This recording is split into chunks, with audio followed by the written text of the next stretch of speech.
Hola, hoy vamos a analizar el capítulo número 12 del libro de Hechos. Hazme saber en tus comentarios qué mensaje tú recibes de este estudio. Hoy te voy a compartir lo que yo recibí y algunos de los datos interesantes que pude averiguar mientras realizaba este estudio en la Biblia en casa. Entonces, en este capítulo se describe un periodo de persecución política y también estaba promovido por un rey llamado Herodes. Esta persecución a la iglesia que se hace tal vez por intenciones políticas, como lo había dicho, trajo grandes consecuencias. Entre la principal, como vamos a constatar en adelante, y lo veníamos diciendo desde antes también, es que toda la persecución que se hizo a la iglesia logró que se expandiera mucho más el evangelio. Pero en este capítulo lo analizamos también y vemos grandes milagros que hizo Dios.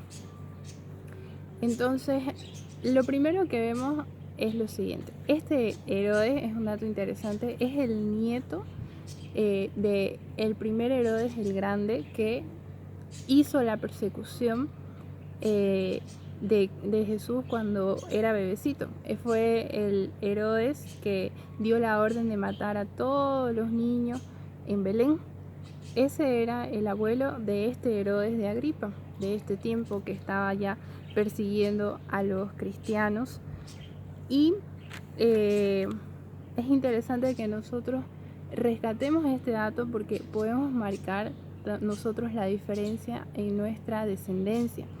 Así vemos cómo esa familia se dedicó a perseguir a Cristo, pero nosotros también podemos marcar la descendencia nuestra y que en toda nuestra familia se dedique a servir a Cristo.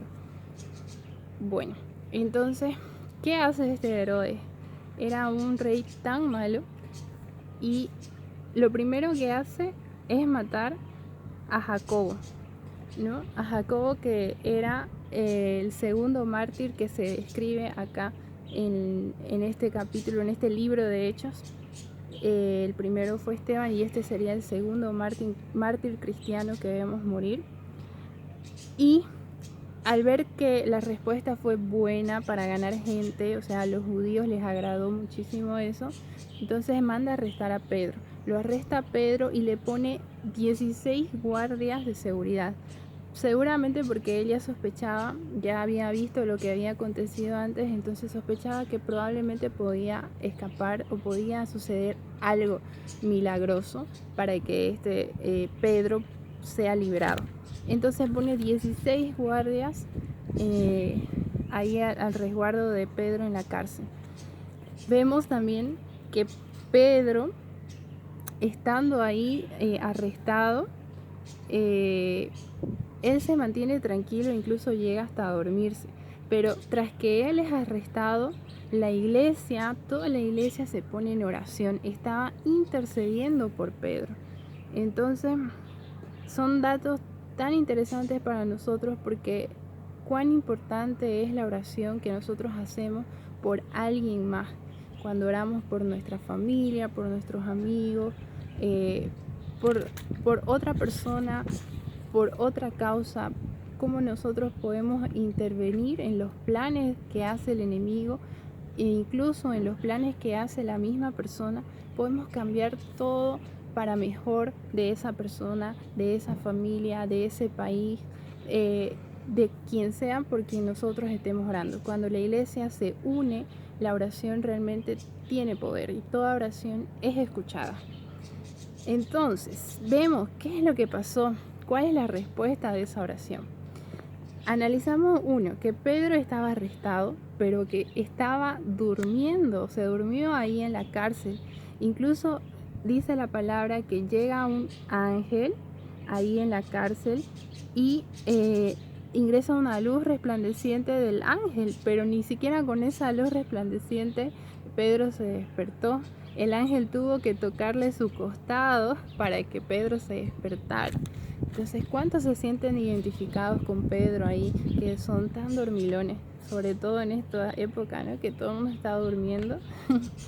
Entonces, Pedro realmente confiaba en el Señor, que hasta logró dormirse ahí estando en la cárcel, sabiendo que al día siguiente iba a morir. Este ángel termina sacándolo de la cárcel a Pedro. Pedro ya está libre y se da cuenta de que no era un sueño lo que estaba teniendo, que era la realidad, y se dirige a la casa donde estaba toda la iglesia reunida orando. Él sabía que estaban ahí, porque si él hubiera estado libre, él también hubiera estado ahí reunidos, ¿no? Entonces él se dirige a esa casa. Cuando toca la puerta, va la empleadita a abrir la puerta, pero al escuchar simplemente que se trataba de Pedro, porque pregunta, ¿y quién? Toca, y pregunta quién, y escucha la voz de que era Pedro. Entonces se emociona tanto que va corriendo otra vez a donde estaban todos reunidos, ni siquiera abre la puerta, se entra y les dice, ¿no? Es Pedro, es Pedro. Y los que estaban ahí orando dijeron, no puede ser Pedro, porque Pedro estaba en la cárcel, seguramente es su espíritu que ha venido, digamos, ¿no? Pensaron incluso ya que lo dieron por muerto a Pedro. Entonces, ¿cómo nosotros como iglesia a veces nos comportamos, ¿no? Hacemos una oración y no creemos en lo que estamos orando, no creemos que eso pueda suceder.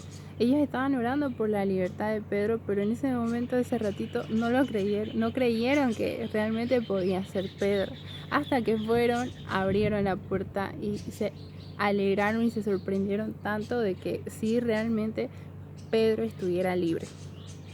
Ese es el valor que nosotros tenemos que darle a nuestra oración, hacerla con fe, mucha confianza, saber que realmente va a ser respondida.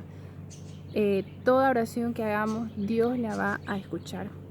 Entonces creamos en lo que nosotros estamos orando, en lo que nosotros le estamos pidiendo al Señor, porque ninguna oración no va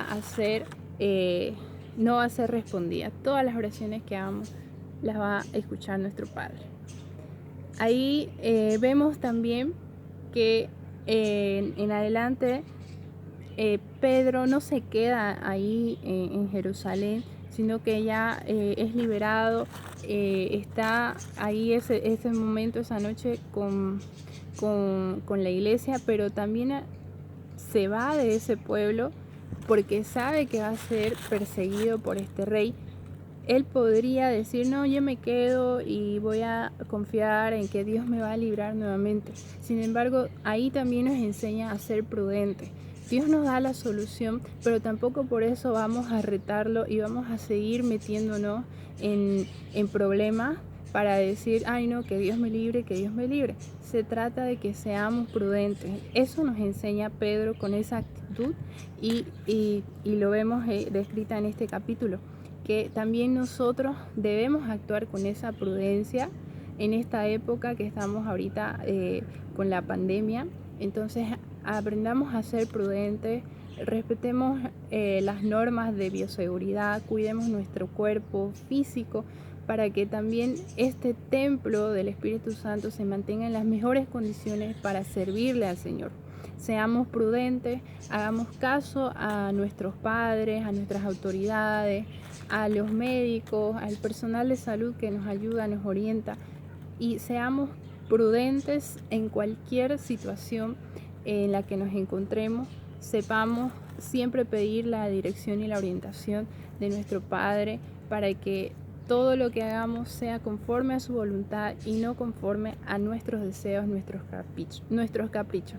Todo lo que Dios quiere para nosotros va a ser siempre lo mejor, lo bueno, lo agradable y lo perfecto. Esa es su voluntad. Así que te deseo que tengas un día muy bendecido. Este fue el mensaje de hoy y espero que leas este capítulo en tu casa. Nos vemos en el siguiente capítulo. Chao, chao.